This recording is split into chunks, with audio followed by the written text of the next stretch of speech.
Рец, рец. Ајде рец.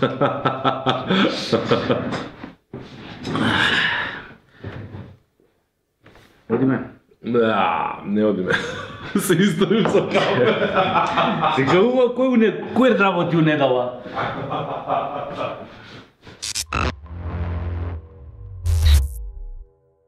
Дарјан ни се врати, беше во Загреб на една интересна конференција, се викаше Digital Takeover. Темата главна, тој што ќе ви каже, беше Дигитална трансформација, нешто што е мощно актуелно во претходниот период, а и во наредниот ќе видиме дека ќе го актуализираме ние во следниот Комкаст. Така да следете не и следната. Она што мене ме фасцинира, на пример, конкретно со тој настан е всушност што го организира Medium 24 сата или Сирија издавачката куќа, што исклучително ретко како пример може да се види во нашава држава. За жал така е, кај нас каскаат уште оние кои што мора да бидат во центарот на дигиталната трансформација, тоа се големите компании, да кажеме, меѓутоа нели и медиумите нормално треба да бидат носители на сето тоа, да ги малку подетално се осврнат на новите трендови и се надеваме дека ние на некој начин, барем ако ништо друго со следниот Комкаст ќе придонесеме да се расветли таа тема. Но оваа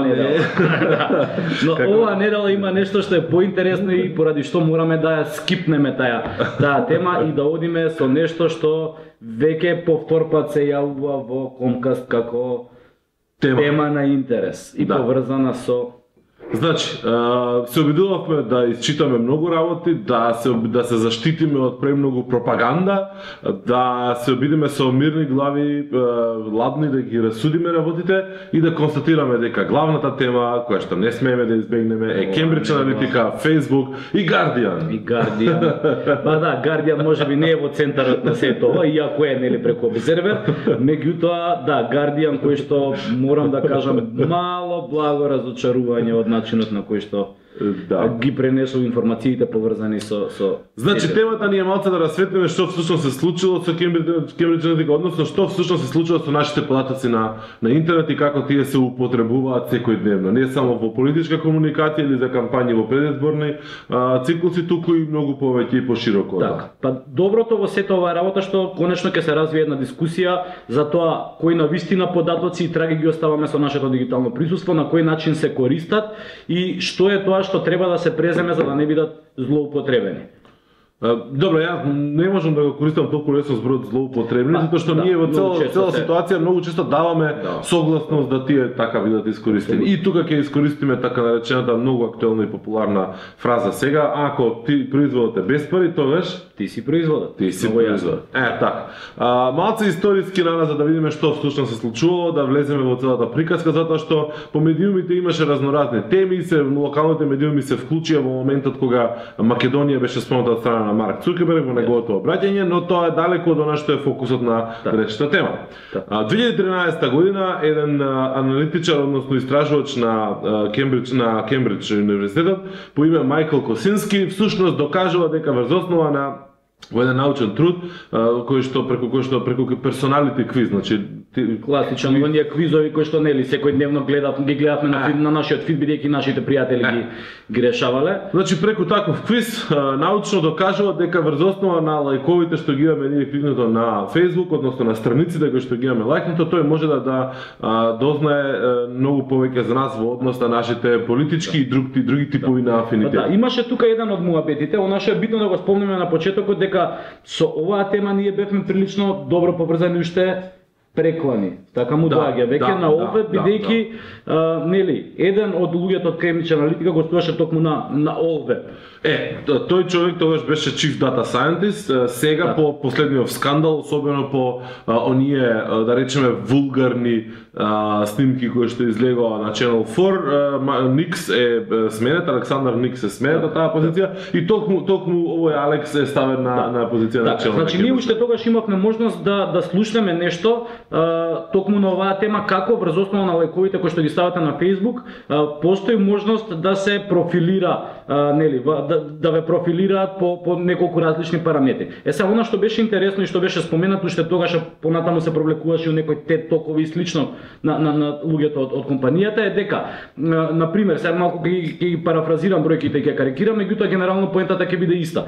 Со 10 до 15 лајкови можно е за вас да се дознае и да прави обед за пејџови, кои што ги знаеш, лајкови на пејџови. За одреден тип на содржина, одреден тип на содржина. Значи 15 до 20 лајкови знаат веќе како вашето пошироко друштво, да кажеме.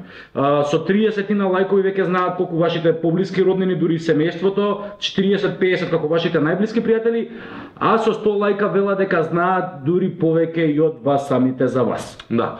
И сето ова не е возможно дека да, ние ќе ги кажеме тие 100 лајкови, туку возможно е затоа што се прави анализа на голема база на податоци. Значи не може тука да има 1000-2000 луѓе кои што ќе влезат во една таква апликација и кои што ќе остават нели ќе ги собереме податоците и ние ќе научиме се за нив. Напротив, потребно е брдо, значи big data, за да може да се извлечат овие работи. И нормално во позадина е потребно многу знаење на психологија, психоанализа, психометрија, таа новата наука сега која што ја популаризираат. Не е нова, ама станува се поактуелна.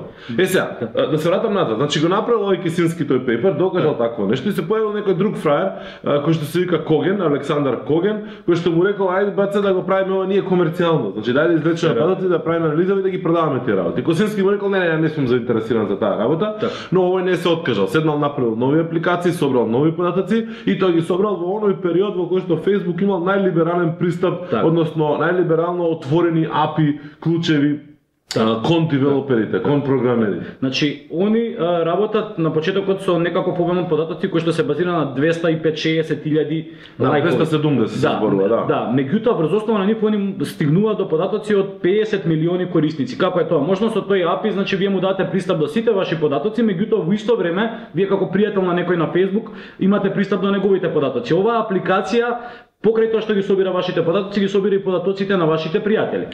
За среќа од 2016 година таа опција веќе е укината на Facebook, така што не може да не треба да се плашите барем во делот дека ако вашите пријатели го решават оној квиз дали како изгледа како машко или женско, дека ќе ги прибере Facebook и односно некоја трета страна преку Facebook вашите податоци. Facebook брзо го согледале тоа дека всушност не е баш толку добро да вие на некој си девелопер таму кој што најчесто и не знаете ни кој е, што е, како е, му се даде толку голем пристап, но ете, некој се досетил и искористил следот. Она што е многу битно во оваа ситуација да се напомне дека до сега апсолутно немаме ништо што е нелегално направено. Значи ништо што е против правилата нити на Facebook, нити на било која друга мрежа која што се користи. Податоците биле собрани, анализата веќе почнала да се прави. Значи многу е битно да се знае дека дел од дискусијата се отвора по однос на тоа дали етички били искористени податоците. Зошто е тоа така, бидејќи првобитната обработувани. Првата нивна намена била за академско истражување, од тука нели се прави некаков си геп каде што податоците кои што биле собирани за академска анализа, веројатно на некој начин биле искористени како еден тип мост да се стигне до податоци кои што ќе бидат искористени во комерцијална намена. Меѓутоа, она што е битно да го навратиме муабетот, не е правено ништо што е надвор од политиката на Facebook за почеток. Нити актуелните закони да речеме тоа. И кога се зборува за користење на податоци, прво и основно она што мора да го знаеме. Значи рековме дека дискусијата е битна да се отвори и треба да се отвори. Бидејќи има многу простор тука за обработка која што не е во рамки на некаква контрола на податоците и која што не знаеме како може да резултира ако имате толкава база на податоци. Предикции сериозни може да се прават и сериозно може да се влие на однесувањето на луѓето. Тоа го заклучуваме од добар дел на примери. Меѓутоа, она што е битно дека тој во камерата. Она што е битно дека тој бизнис модел е основниот бизнис модел на Facebook, на Google и на еден куп други големи играчи кои што едноставно ние ги користиме сите тие алатки бесплатно. Нормално е дека нивниот метод на монетизација се базира на тоа првенствено на гласувањето, за да биде квалитетно гласувањето се базира на податоци од голем број на корисници кои што ви овозможува напредно да таргетирате. Мислам, со години назад ние зборуваме дека Facebook и Google даваат толку добри опции за таргетирање, толку добро ги познаваат својата публика, толку многу ни штедат пари за да можеме поголем ефект да добиеме. Значи токму тие бъдат се тие што ги гледаме. Ако замислете се сега во моментов, ако Александар Коген или Cambridge Analytica подоцна всушност дошле до тие податоци на еден или друг начин, колку други компании секојдневно преку нивните апликации и активности на Facebook ги користат истите тие податоци. Значи колку многу од рекламите што ги гледате денеска всушност се базирани на тие исти податоци кои што ние ги оставаме. Апсолутно. Значи во целата работа каде е тука Facebook, така. Facebook е основата, Facebook и Google, инаку многу интересно, Google многу паметно ми се чини. Google го нема никаде. Google го нема никаде, а може да замислите, значи на Google се прават околу 6 милиарди преварувања дневно. Кој обем на податоци за глобалните интереси интереси се тука. Да. Значи обемот на информација е тука мощно битен, бидејќи може да се направи, која е основата тука? Основата е дека може да се направи корелација помеѓу одредени постапки кои што вие ги правите со луѓе кои што исто така во исто време било каде на светот ги прават и врз основа на тоа се направи предикционен модел кој е заинтересиран. Значи тука треба да спомнеме три работи кои што се три работи. Барем две најмалку кои што се мощно битни. Значи првенствено и Google и Facebook веќе нешто што е веќе секојдневна алатка која што ја користиме во адвертајзингот и во маркетингот, значи е можност да пристапиш до публика која што личи на некоја одредена веќе публика која што си ја таргетирал. Тоа е првото. Не само што ќе таргетирал, некои луѓе што веќе ти купиле, некои луѓе што веќе знаеш дека се фанови или корисници на твојот производ, да викаш добро, окей, според твоите параметри таму, односно податоци, најди ми ги сличните луѓе на тие. Дури во дадена ситуација вие не сте ни свесни по кој параметар всушност ги прекрстува. Едноставно некоја активност која што клиентите кои што веќе направиле некоја акција од интерес на вашиот сајт, некаква конверзија, тој може да ги стави во група и да ги анализира наназад од нивните однесувања, нивните преференции, лајкови активности на социјалните мрежи, на интернет генерално и врз основа на тоа да ги најде луѓето кои што исто така се однесуваат со можност да ги таргетирате нив. Втора работа на Google веќе во Google AdWords постои опција која што се вика in market, се викаше in market, сега се вика интерес ми се чини, која со помош на која можете вие да ги таргетирате сите луѓе кои што се на пазарот веќе за нешто. Значи сите луѓе кои што се во потрага по кола, по патување и слично. Facebook сега isfrли исто така можност за таргетирање по желба, амбиција за патување, односно луѓе кои што пребаруваат можни дестинации за нивниот летен одмор. Нормално, сега што е целата тука приказка? Целата тука приказка е дека ова се алатки, модели, системи, можности кои што секој божи ден ги имаме. Секој божи ден може да ги користиме и многу голем дел од луѓето кои што всушност не рекламираат нас работи ги користат, особено по запад. Ја разводнуваме малку темата со цел да кажеме дека ова не е нешто спектакуларно различно што се случува секој божи ден. Дека не е нешто што всушност треба толку многу да не загрижува индивидуално. Да, сега овие за политичка комуникација, сега ти зема потребуваат. Претходно не беа земени. Онаму каде што доаѓа Кембридж Аналитика во приказката, всушност е ситуацијата како тие ги набавиле податоците, затоа што всушност ние не сме дале тие 50 милиони корисници, појма немам дали ние сме дел од нив. Ја претпоставам дека сум, пошто мислам дека го имам решавано тој квиз пред неколку години, баш пред 2 години ми се чини. Меѓутоа Facebook вети, при тоа Марк вети дека ќе направат алатка во која што ќе може да се провери секој сам дали е дел од таа база или не е дел од таа база. Значи независно од тоа, целата приказка зошто го зборувам? Затоа што всушност Кембридж Аналитика доаѓа во ситуација не е тоа како ги обработува податоците, односно како ги користи понатаму за таргетирање, туку како ги набавила податоците. Целата дискусија тука е всушност дали се легално набавени или не се легално набавени податоци. Значи таа морална паника што се прави од аспектот дека некој нешто злоупотребува, повторно ќе кажам, можно е битно што ова се случи бидејќи ќе се отвори една дебата на малце по високо ниво, нешто што во Европа се случува, додека во Америка паралелно можете легално да си купите податоци кои што ги собираат различни субјекти на интернет за вас. Едноставно брокери на дата има, брокери на информација кои што можете да се купите информација. Тука мора да прекрстиме уште една тема. Една тема која што со месеци се обидуваме да ја допреме, меѓутоа немаме храброст да ја допреме, тоа е GDPR. GDPR мислам дека ќе биде мощно актуелен во наредниот период за сите што се. Ма оно веќе е актуелен. Значи GDPR е всушност новата политика, новото правило на Европска унија која што има комплетно нов сет на правила како вие треба да употребувате и како да собирате податоци. И тоа важи за сите компании на светско ниво кои што во било која ситуација комуницираат или собираат податоци на граѓани од Европска унија, односно пошироко европска економска нешто. Во принцип се зборува како европски земји, сега точно каде ќе има ЕЕЦ, мислам дека, не е ЕУ, него е ЕЕЦ, не знам дали има нешто плюс минус тука, мислам дека има плюс некој земја. Битното е што Европската унија веќе има еден проактивен настап по однос на тоа како се обработуваат податоците, бидејќи моќта на тие податоци веќе ни е јасна на сите и ние кои што не сме некакви големи играчи, едноставно во нашите секојдневни маркетинг активности ја гледаме моќта на обработката на тој тип на податоци колку и да е помало од сите други кои што се случуваат на светско ниво. Сега работата овде што мислам дека малце академијата касни во целавата оваа работа. Види, нема да согласам дека касни академијата, зашто 2013 на академски пейпер е тоа е индивидуалец. Тоа е индивидуалец некако поентата е што нели зборуваме дека the data is the new oil, така. Добро. Значи знаеме што се случува со нафтата. Замисли дека е ова еден извор на нафта. Нормално се случува Елон Маск. Се надевам и нова дека ќе се случи Елон Маск, кој што ги избриша нели профилите на Facebook, пејџовите да, на Tesla и на SpaceX на Facebook, ќе видиме што ќе стане со сета таа нели случка. Она што ми беше муаветот е дека моќта на податоците е огромна и тука има огромен број на фактори, како и секогаш нормално напредниот капитализам, сега да не звучам левичарски, меѓутоа напредниот капитализам е нормално дека ќе сака да ги експлоатира на секој можен начин. Facebook, Google веќе имаат историски наназад 20 на години податоци кои што се доволно големи, доволно обемни за да можат да постават некаква да им дадат на нив барем комоција во следните 10 на години покрај GDPR да развијат некаков си нов модел на монетизација и така натаму. Интересен момент тука, значи од муабетите со локалните новинари, пошто ќе не гледате или можеби веќе сте ме гледале мене на Код и на 24, да кога ќе го објавиме ова.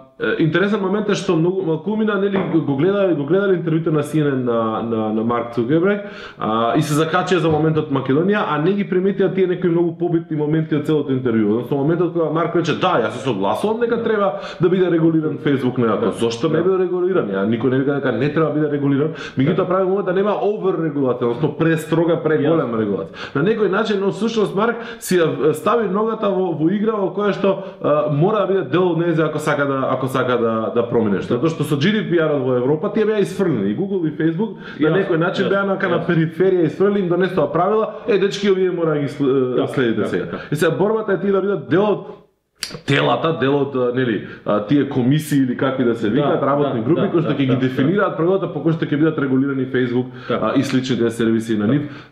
Така да тоа е еден многу битен момент од тоа интервју кој што го испрати. Тоа е најбитниот аспект, нели, нормално сега дека одиме сите барем кај нас медиумите покриваат на ниво на не знам ВЛС, Македонија, Трамп избори и така натаму. Овдека има еден многу посериозен контекст. Тој контекст е употребата на податоци, односно моќта на големите датабази на податоци кои што доколку имаш соодветна нели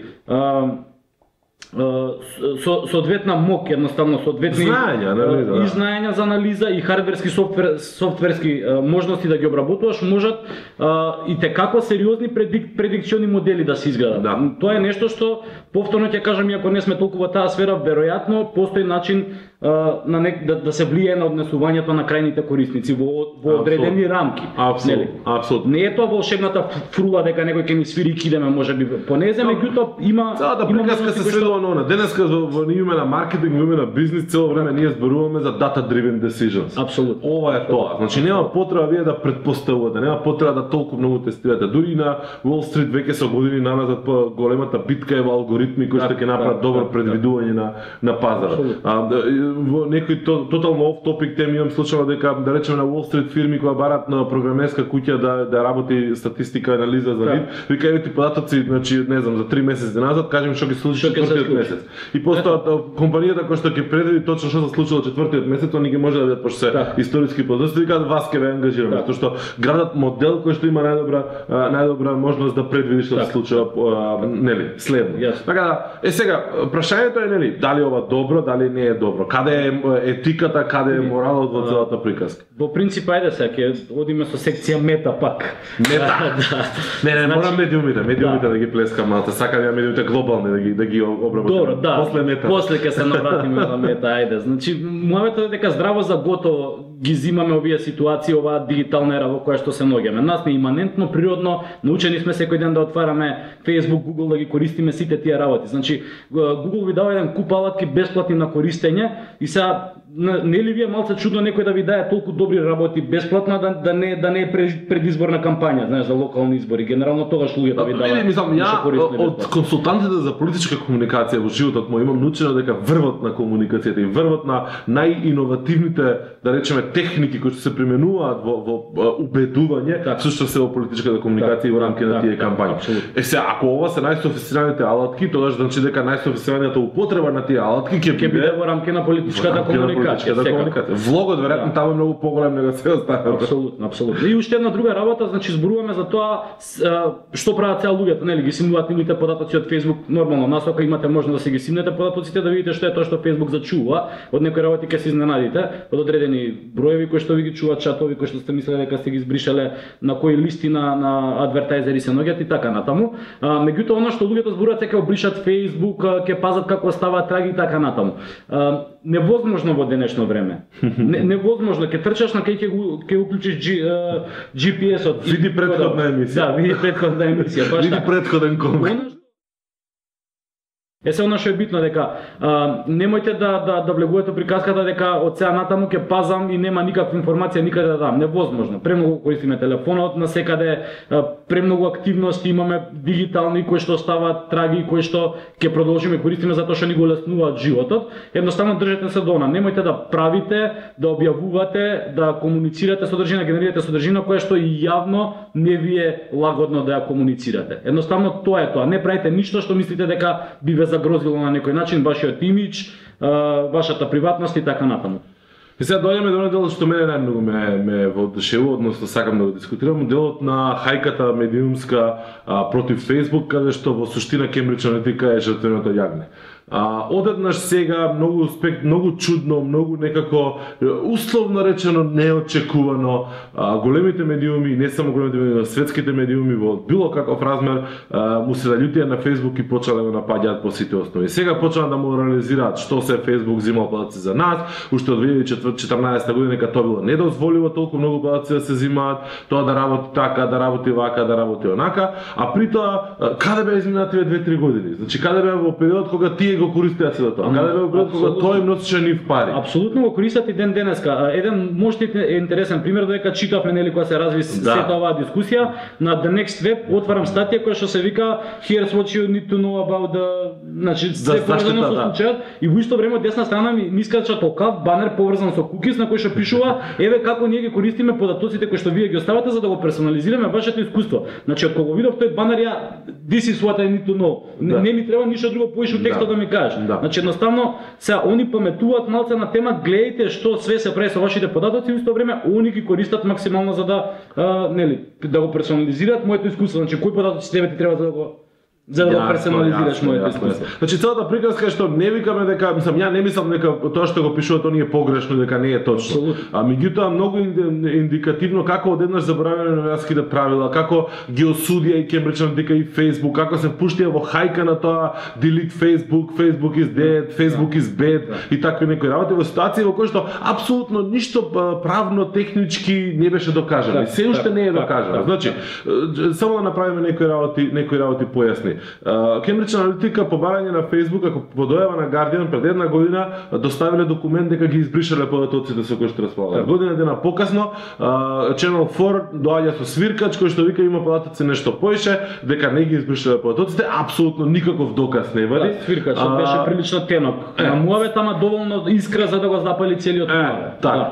И значи немаме апсолутно никаква, се уште нема, значи има истрага, меѓутоа се уште нема никаков доказ дека било кој постапил противзаконски во било која ситуација низ овие години. И одеднаш медиумите забораваат на оној момент дека се наводно виновни, дека не е ништо докажано, туку навивачки влегуваат во хајка против Facebook. И тоа сериозно проблемот е поголем, повторно ќе кажеме, и ние работиме со таков тип на податоци, значи гледаме се што можеме да искористиме врз основа на податок што може да го собереме за да нели нормално подобро таргетираш и сето тоа. Секој што работи маркетинг и адвертајзинг го прави тоа. Тоа е нормално. Проблемот е што медиумите непрофесионално го шифтна на некој начин фокусот скроз на друга страна. Апсолутно оваа дискусија е неопходна. Иако користиме тоа, ја сваќаме неговата мок и знаеме колку е битно да се регулира како што треба. Не плаши GDPR-от, меѓутоа е неопходен. Тоа е тоа. Апсолутно. Сега оние го тргна целиот фокус на друга страна, за да кажат Facebook, Cambridge Analytica и така натаму, во исто време отвори ги сите сајтови, значи сите користат Pixel, сите имат еден куп тагови. Значи со оние алатки екстензии во Chrome можете да видите дека апсолутно користат за чување на податоци со можност повторно да ве ретаргетираат и така натаму. Значи користат Facebook Pixel, кој што всушност ги собира сите податоци кои што Facebook ги собирал преку било која друга малтане. Тоа е тоа. Плюс минус апликација, пошто за да креираш ти Pixel пак мора да имаш акаунт, таму мораш да да собереш, можеш да следиш и да таргетираш повторно назад. Значи луѓето кои што имаат вакви интереси, такви интереси, кои што те биле на сајт, кои што не те биле на сајт, повторно можеш да ги профилираш некако. Мислам, мене ме разочара во одредена ситуација затоа што многу мистериозно оваа хајка се појави токму во период кога Facebook всушност нели им го уништи нивниот бизнес модел. Бизнес моделот кој што зависеше од последите кои што тие ги добива условно речено за без пари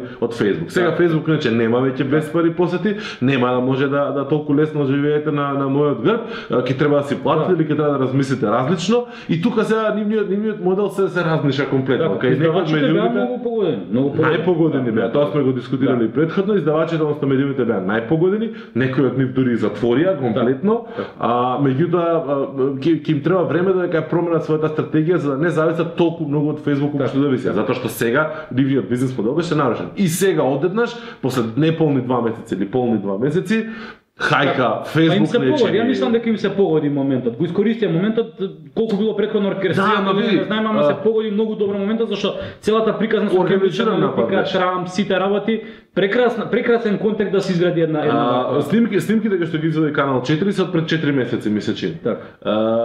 Оркестриран беше целиот удар од страна на Канал 4, од страна на Channel 4, од страна на Guardian со Observer, од страна на New York Times, значи многу беше добро оркестриран во смисла тоа синхронизиран. Нападите беа многу добро синхронизирани. Совршена мета е Кембриџ Аналитика и Трамп, затоа што никој не може да застане на нивна страна. Никој не може да. Нели, лоши политички мотивирани лошиот председател на најмокната позиција на светот и така натаму. Секако дека ќе застанеш ти против нив и против фе. Од аспект на луѓе кои што ги користат сите овие алатки на дневно ниво, многу не е јасно дека сите оние кои што напаѓаат за тоа како се користат податоците за да искористите некаков профит за вас без разлика дали е финансиски од аспект на политичка моќ и така натаму, истите тие медиуми апсолутно ги користат сите исти тие алатки. И сега кога покренуваме дискусијата, треба се покрене да ја покренеме на некоја друга основа. Значи нешто што го прави Европската унија што има многу повтемелен, повтемелен пристапот и на вистина има некаква логика да се прави тоа. А сега да се дига хајка за нешто што и ти го користиш, да не искочи ко чему на крај приказната, ама генерално малку излегува и така, нели? Веројатно забегавме ние малку со темава на некој ниво на кое што можеби и добар дел од вас и не размислувале. Се надеваме дека размислувале. Идејата со Комкаст не е да гребеме по површината и да разговараме на некакви масовно, да речеме актуелни, популарни нивоа на дискусија на темата. Знаеме дека публиката е прилично помала на овие теми, меѓутоа тоа се оние теми кои што длабоко лежат во позадината на сите овие суштински дискусии кои што излегуваат после тоа понатаму. Се надеваме дека не ве утупевме премногу, ние сме екстремно многу возбудени за оваа тема и за ред други теми.